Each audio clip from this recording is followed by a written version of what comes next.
Boa noite a todos. Hoje vamos gravar nosso podcast que consistirá em uma entrevista com o professor Ricardo Machado Ruiz, da Faculdade de Ciências Econômicas e do Centro de Desenvolvimento e Planejamento Regional, ambos na UFMG.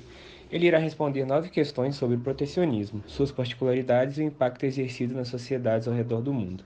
Gostaria de agradecer a presença do mesmo e destacar que é muito importante termos esse contato com um especialista da área que certamente nesta noite nos proporcionará uma grande experiência de aprendizado. Então, dito isso, vamos lá dar início às perguntas. Explique o que é protecionismo. Protecionismo é qualquer tipo de ação do Estado, a proteção ali é fornecida pelo Estado para um comércio, geralmente importação, de algum tipo de produto produzido no exterior. Então, o protecionismo protege a produção nacional de uma produção internacional, condiciona os fluxos de comércio. Geralmente, esse condicionamento está ligado a um tipo de imposto, que seria um imposto de importação, e ele pode assumir valores diferenciados. Pode ser ad valorem, sobre faturamento, sobre montante adicionado nominalmente sobre qualquer valor estimado do produto comercializado, e pode assumir também o protecionismo, pode assumir outras formas mais raras hoje em dia, mas já foram muito presentes em outros momentos, que seriam quantitativo, uma cota de importação. Então, o protecionismo, simplificadamente, seria uma proteção oferecida à atividade doméstica, condicionando os fluxos de comércio internacional, seria um valor monetário, imposto ou uma adição ao preço de um montante fixo, e, por fim, as cotas de importação, que é uma quantidade fixa. Muitas vezes as cotas são combinadas com preços. Na sua opinião, a crise do Covid-19 tem estimulado os países a tomarem políticas mais protecionistas? Eu não diria que hoje em dia é difícil afirmar que os países se tornaram mais protecionistas e ficarão protecionistas daqui para frente. De fato, as tensões protecionistas, as tensões do comércio internacional, regulação do comércio internacional, já estavam presentes antes da crise do Covid, tá? Antes da crise sanitária do Covid, estavam relacionadas a mais disputas comerciais clássicas, e a mais conhecida são os conflitos entre os Estados Unidos e a China. Esses conflitos, né, essas disputas, tensões, tiveram início já logo nos primeiros meses do governo do presidente dos Estados Unidos, agora provavelmente futuro ex-presidente, né, Donald Trump. Então nós não estamos numa situação em que o protecionismo é resultado do Covid-19. Ele já estava presente nos debates econômicos antes. A questão é que hoje em dia, devido ao Covid-19, o protecionismo ganhou novas dimensões, novas características, né? Agora tem uma questão de autonomia na produção doméstica, capacidade de produção doméstica para atender demandas relacionadas à crise sanitária. Então, os governos estão desenvolvendo indústrias locais para ter autonomia produtiva e depender menos de outros países, porque numa crise sanitária global é possível que nós tenhamos preferência para a venda no mercado doméstico e somente exportar aquilo que for residual. Com isso, nós teremos uma pressão muito forte sobre as ofertas. Elas estarão restritas à preferência doméstica e depois, se possível for, com exportações. Que tipos de problemas geopolíticos o protecionismo pode gerar? Geopolíticos e geoeconômicos, né? Vamos dizer assim, as cadeias globais de valor, as articulações de empresas nacionais com empresas que estão no mercado internacional. Empresas nacionais aqui, não estou falando de empresas de origem de capital nacional, são empresas que estão atuando no território nacional. Essas empresas dependem de uma massa muito grande de insumos para que operem até mesmo dentro do mercado doméstico. Mesmo que elas não exportem, elas dependem de fluxos de comércio internacional. Então, nós teríamos aqui problemas vários de como, por exemplo, abastecer o mercado doméstico quando nós temos um fluxo internacional de mercadorias, mesmo que ela seja estritamente para atender o mercado doméstico, nós teremos problemas de abastecimento do nosso mercado doméstico. Então, nós temos problemas em todos os países do mundo nós poderemos ter o comprometimento dos suprimentos no mercado doméstico. Quando nós temos essa situação de suprimento, abastecimento do mercado doméstico, os estados podem tomar decisões radicais. Por exemplo, restringir a compra de produtos de alguns países, favorecer outros produtos, por quê?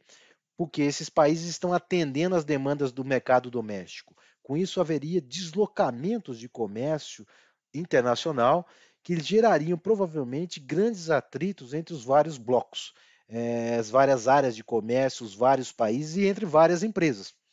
Por exemplo, eu tenho uma empresa que, para abastecer o mercado interno, compro, vamos dizer assim, de países europeus. Os países europeus dão preferência ao atendimento do seu mercado doméstico. O que ocorre comigo aqui no Brasil? Eu passo a dar preferência aos suprimentos que vêm da China, por exemplo, né? Da Ásia. Por quê? Porque a China não restringiu lá dentro, não deu preferências comerciais domésticas. Nesse caso, eu começaria também a exportar e importar e estabelecer um fluxo de comércio preferencial com a China. E assim nós teríamos problemas geopolíticos em várias dimensões e não somente estritamente relacionados a um tipo de protecionismo, a uma ação protecionista no mercado em particular. Provavelmente nós poderíamos ter uma cadeia de impactos que se estenderia a vários fluxos de comércio, mesmo que o protecionismo esteja restrito a apenas um tipo de produto, bem ou indústria. Digamos que o governo, de uma hora para outra, decida abrir o mercado para o exterior e deixe de praticar alguma proteção contra a importação. Quais impactos ocorreriam no curto e no longo prazo? Essa é uma questão muito polêmica, tá? No curto prazo, nós poderíamos dizer, dado uma certa estrutura produtiva, se a produção internacional for mais competitiva em termos de preço, ou escala, quantidade ou qualidade, a tendência é não ter um deslocamento, uma redução da participação relativa ou mesmo absoluta, produção doméstica absoluta, no mercado brasileiro. De certa maneira, os consumidores desses produtos tenderiam a ser favorecidos, mas os produtores sofreriam um impacto econômico imediato no curto prazo, perderiam escala produtiva, perderiam participação de mercado, provavelmente, a depender se o impacto se der numa escala absoluta, redução da produção doméstica, nós teríamos uma queda no emprego, nós teríamos desempregos concentrados em algumas indústrias que têm o choque imediato dessa importação. É possível que alguns segmentos industriais entrem em falência caso não tenham capacidade para se reestruturar, investir e alcançar os parâmetros definidos de preço, tecnologia e quantidade definidos pela concorrência internacional. Isso pode ocorrer. Esse seria um efeito longo prazo. Nós teríamos a destruição de uma parte da estrutura industrial. Essa parte da estrutura industrial não existiria mais e os consumidores, que poderiam ser aqui não somente famílias, indivíduos, mas também empresas, passariam a depender do fornecimento internacional. Neste caso, a taxa de câmbio passaria a ser um determinante dos preços domésticos e nós teríamos oscilações de preços domésticos relacionadas a oscilações na taxa de câmbio. Se a indústria é totalmente doméstica e protegida, o modo de formar preço depende da concorrência no mercado interno. Então, nós teremos uma mudança na formação de preços e uma dependência maior dos fluxos de comércio internacional. A vantagem, obviamente, que pode ser colocada aqui, é que nós teríamos provavelmente preços, tecnologias e qualidades seguindo os mesmos padrões internacionais, o que pode pode satisfazer e atender demandas domésticas de empresas, famílias, consumidores individuais. Na sua opinião, quais as principais vantagens e desvantagens do protecionismo? Bem, as principais vantagens de ter o protecionismo é eventualmente você conseguir desenvolver uma indústria e se tornar autônomo em relação ao que é ofertado no mercado internacional. Ter dependência de insumos estratégicos, bens, máquinas, equipamentos são considerados estratégicos, é muitas vezes um motivador de políticas de desenvolvimento local para que você não tenha dependência de bens ofertados no mercado internacional. O país, então, busca uma certa autonomia, tá? Então, o protecionismo é utilizado muitas vezes como mecanismo para desenvolver essa capacitação e, portanto, ele é visto como um instrumento que leva ao país a ter vantagens depois, e essa vantagem está relacionada à sua autonomia produtiva. Nesse ano, nós tivemos uma discussão muito forte em torno de ter autonomia na oferta de equipamentos, medicamentos para a proteção da população. A discussão hoje sobre as vacinas, por exemplo, trata muito desse tipo. Qual a nossa capacidade de produzir vacinas? E nós temos que dar preferências, e com isso nós temos que proteger e desenvolver a produção doméstica. Muitas vezes os países fazem o que para desenvolver uma indústria doméstica? Eles fecham o mercado doméstico e com isso criam essa oferta. Isso seria, por exemplo, uma vantagem do ponto de vista do país, ter autonomia no suprimento da sua população. As desvantagens desse protecionismo é que nós não temos certeza se o país terá êxito. Se ele tiver um êxito modesto, ele continuará dependente, terá um encarecimento da produção doméstica, caso o produtor doméstico não tenha desenvolvido todas as capacidades técnicas, tecnológicas, ter uma ampla oferta, nós teremos produtos de baixa qualidade, produtos mais caros, produtos que têm tecnologias atrasadas, produtos que muitas vezes não são adequados. E isso pode gerar um atraso relativo do país. Mas em crises econômicas, como nós estamos vivendo hoje em dia, a preferência, e essa preferência se expressa não somente por tarifas e cotas, mas se refere também ao poder de compra do Estado, hoje está centrado em desenvolver capacidades. O poder de compra do Estado muitas vezes é um instrumento protecionista. Ele dá preferência à produção doméstica. Por quê? Porque ele quer ter autonomia em relação ao mercado internacional.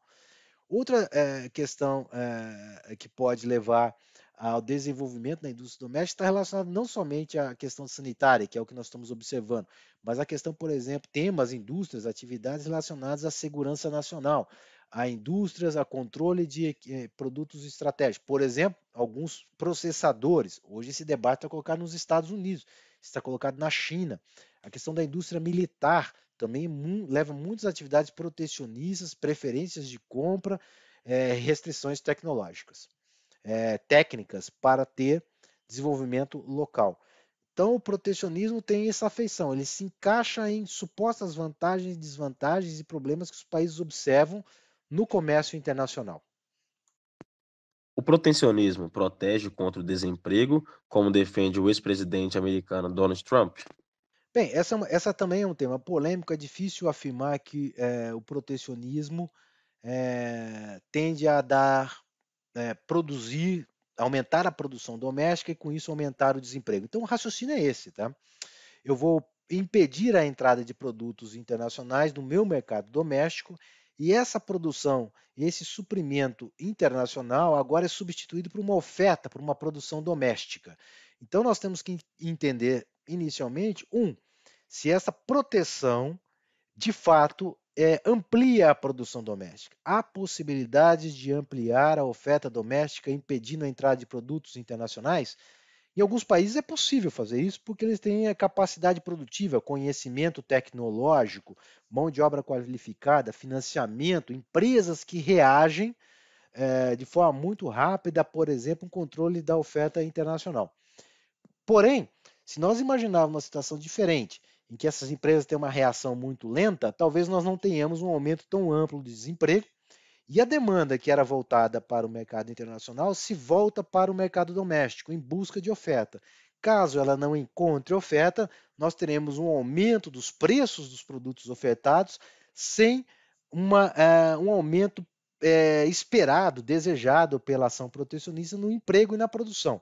Logo, é uma questão polêmica. Pode não ocorrer aumento de emprego, pode ocorrer um modesto aumento da produção, e com isso nós não teríamos o sucesso imaginado, por exemplo, aqui pelo presidente Donald Trump, com as ações protecionistas. E, obviamente, o alvo dele aqui, preferencial, sempre foi o mercado, a indústria oferta chinesa. Veremos, por exemplo, se isso ocorrerá.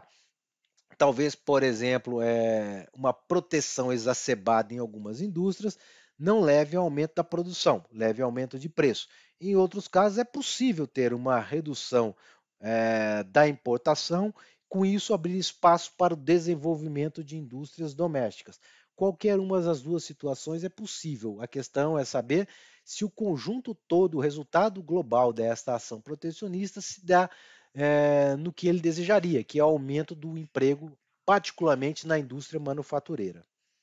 O que são as regulamentações técnicas? A adoção e implementação dessas medidas governamentais visam qual resultado? Bem, vamos fazer aqui, antes de entrar nas regulamentações técnicas, vou pegar um exemplo aqui. Vocês já ouviram falar, acredito eu, em commodities. O que são commodities? Commodities são produtos padronizados, são produtos que são idênticos em qualquer parte do mundo, em qualquer lugar. Vamos dar um exemplo assim popular, vai. Vocês já ouviram falar do Big Mac. O Big Mac é um produto comoditizado. O que ele é comoditizado? Porque, pelo menos esse é o objetivo da empresa que produz o Big Mac, é ter o mesmo sanduíche em qualquer parte do mundo. Logo, um Big Mac no Brasil seria igual a um Big Mac na Suécia, na Alemanha, nos Estados Unidos, no Canadá ou até mesmo na China. É um produto comoditizado. É como se existisse um padrão para a produção de Big Mac. Tá? É a empresa que produz o Big Mac, busca ter esse padrão por questões de estratégia de negócios. Mas se nós pegarmos esse Big Mac, que é uma commodity, e falarmos o seguinte: várias empresas podem produzir Big Mac, ou seja, várias empresas podem produzir uma commodity. Nós teríamos um produto homogêneo, ele seria igual em qualquer parte do mundo. Minério de ferro é igual em qualquer parte do mundo, é uma commodity. Aço, parte da produção de aço é comoditizada. Soja, parte da produção de soja é comoditizada. Sucos concentrados, por exemplo, no Brasil nós exportamos muito suco de laranja, é comoditizado. Um produto que está para se tornar commodity, ou seja, padronizado em escala mundial, é o mesmo produto em qualquer mercado. Etanol, ou vários tipos ou variações do etanol. Petróleo é um produto comoditizado, é um produto padronizado, ele é idêntico em todas as partes do mundo. Obviamente, isso facilita muito bem a concorrência, facilita muito a entrada de oferta no mercado. Eu, produtor, se atendo às regulamentações técnicas de uma commodity, eu passo a ser um ofertante daquele produto.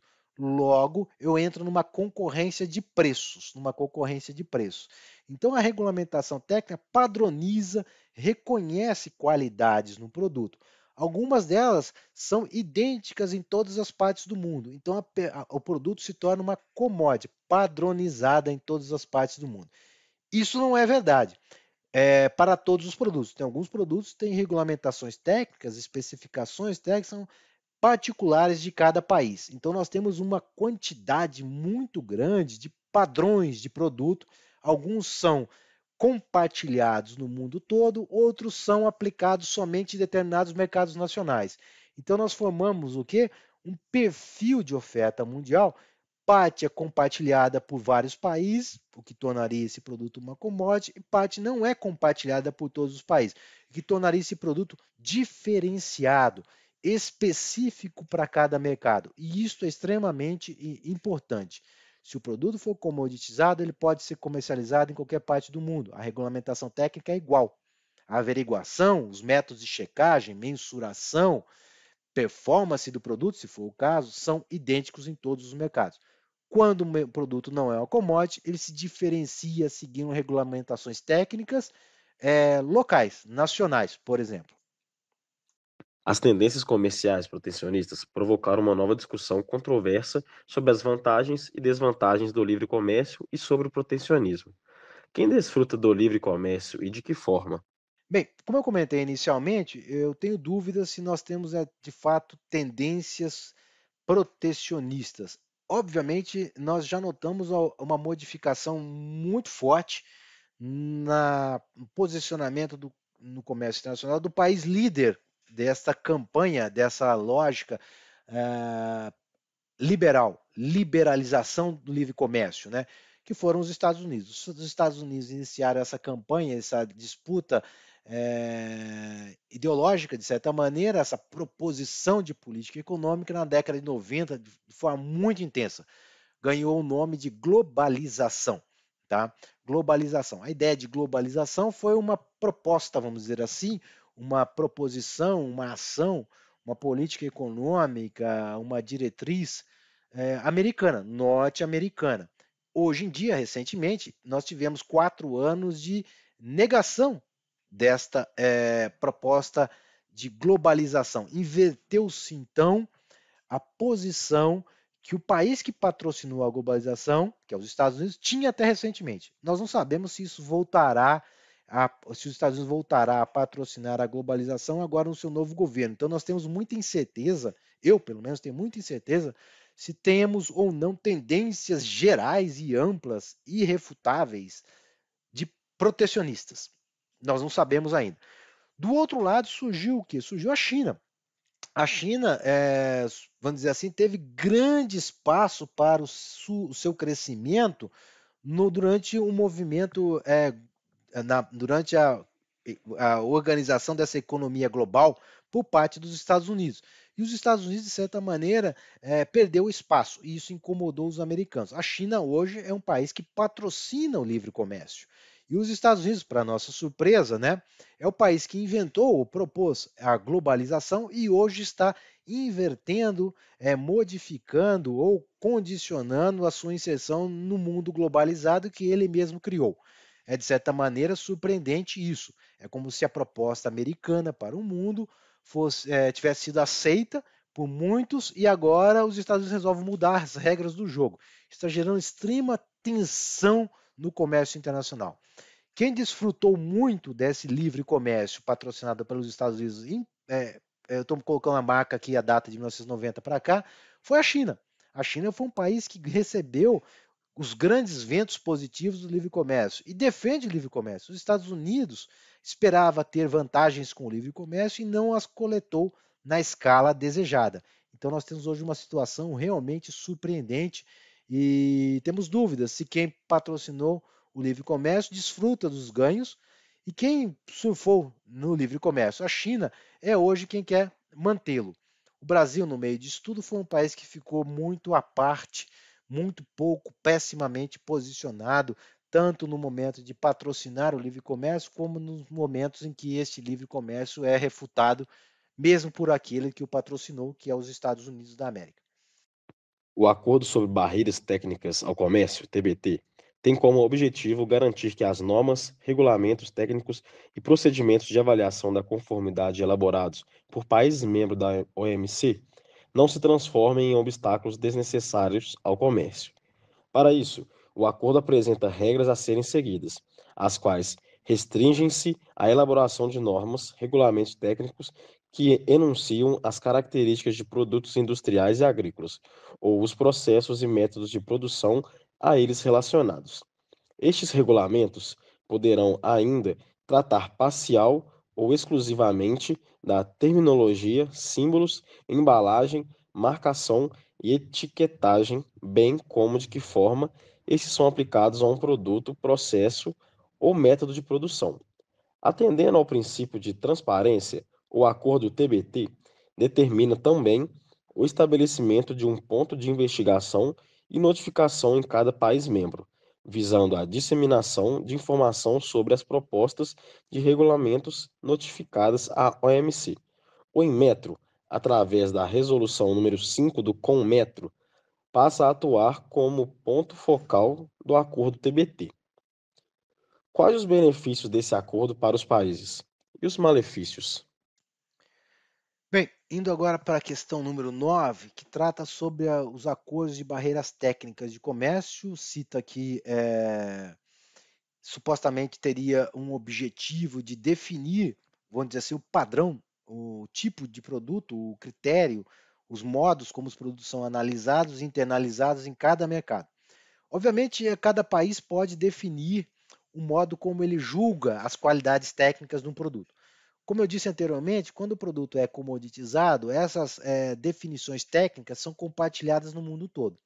Quando o produto é diferenciado, essas definições técnicas, modos de análise, processos de análise, critérios de análise, tecnologias, equipamentos para averiguação das qualidades do produto, variam de país para país. Então não existe, vamos dizer assim, um padrão internacional para uma quantidade, para larga parcela dos produtos comercializados. Cada país define a qualidade que deseja para o produto ofertado no seu mercado interno. Na questão da saúde, que é um tema que hoje nós temos grande apreço, tá? A agência que define isso é a Anvisa. A Anvisa define que produto pode ou não pode ser comercializado no Brasil, no que se refere, por exemplo, a produtos, medicamentos, equipamentos médicos hospitalares, por exemplo, insumos hospitalares, instrumentação e outros tipos de equipamentos que atendem ao complexo, atendem às políticas de saúde no Brasil, atendem à oferta no mercado doméstico. Então, a Anvisa define essas características técnicas de uma parte substancial dos produtos. Bem, o Ministério da Agricultura também tem esse papel. E aqui o Inmetro também terá esse papel nesses acordos técnicos. A questão central é, se o produto não é homogêneo, se o produto não tem uma norma internacional, cada país define como desejar a norma técnica. E com isso ele pode reduzir suas tarifas a zero, reduzir suas cotas a zero e ainda não ocorrer nenhuma importação. Por quê? Porque os produtos ofertados não têm validade no mercado interno. Por que não tem validade? Porque eles rompem, não atendem a algumas normas técnicas. Então, os países usam as barreiras técnicas como mecanismos alternativos ao protecionismo gerado, por exemplo, por impostos e cotas. Então, as barreiras técnicas seriam a terceira forma de protecionista em alguns casos. Esse tema foi muito importante nos debates que ocorreram nos anos 80 e nos anos 90, em vários países. Nos anos 2000 para cá, com o avanço da globalização, isso melhorou um pouco. Os países passaram a compartilhar normas, mas ainda está muito aquém do que é desejado para nós termos uma capacidade, por exemplo, de colocar produtos no mercado internacional sem ter uma contestação técnica. Este produto é inadequado para o comércio, para o meu mercado, logo a sua produção não me atende. É estranho, mas, por exemplo, para encerrar aqui, só para colocar para vocês, para surpresa de todos, aqui em Minas Gerais nós temos uma produção de queijo. O queijo mineiro, produzido em Minas Gerais, tem grande dificuldade e não entra no mercado europeu. Tá? Você não consegue colocar o queijo mineiro dentro do mercado europeu porque existem normas técnicas, normas sanitárias definidas pelo mercado europeu. Entretanto, se você for ao mercado, qualquer mercado do Brasil, você encontrará queijos das mais diferentes origens sendo ofertados ali na gôndola do supermercado. Então nós temos ali uma falta de equivalência na oferta, na regulamentação, na definição do que é um queijo, que é, vamos dizer assim, uma certa trivialidade, né, para o mineiro. Entretanto, eu tenho queijos produzidos em várias partes do mundo em Minas Gerais e eu não consigo levar o queijo produzido em Minas Gerais para as várias partes do mundo. Qual a alegação? A alegação é que o queijo mineiro não atende os condicionantes técnicos sanitários dos vários países em que ele é destinado ou se pretende destinar.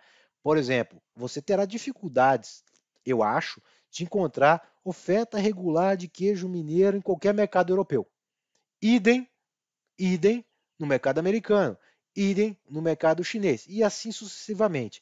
Então as barreiras técnicas impedem até mesmo que um produto que nós consideramos comum no mercado brasileiro, o queijo, apareça em mercados internacionais. O inverso não é verdadeiro. Nós conseguimos consumir aqui queijo francês, queijo italiano, queijo holandês, tá? Para surpresa de todos, queijo holandês tem aqui. Você não encontra queijo mineiro na Holanda. A Holanda é um grande produtor de leite. Aliás, a produção de leite é protegida na Holanda. Só para vocês terem uma ideia aqui das grandes dificuldades e os grandes desafios que ainda temos no comércio internacional. Com isso, eu encerro aqui as minhas respostas às perguntas que me foram enviadas referentes a comércio internacional. Me foram enviadas pelo William Oliveira. Espero ter atendido aí as suas preocupações, meu caro. Grande abraço, até mais.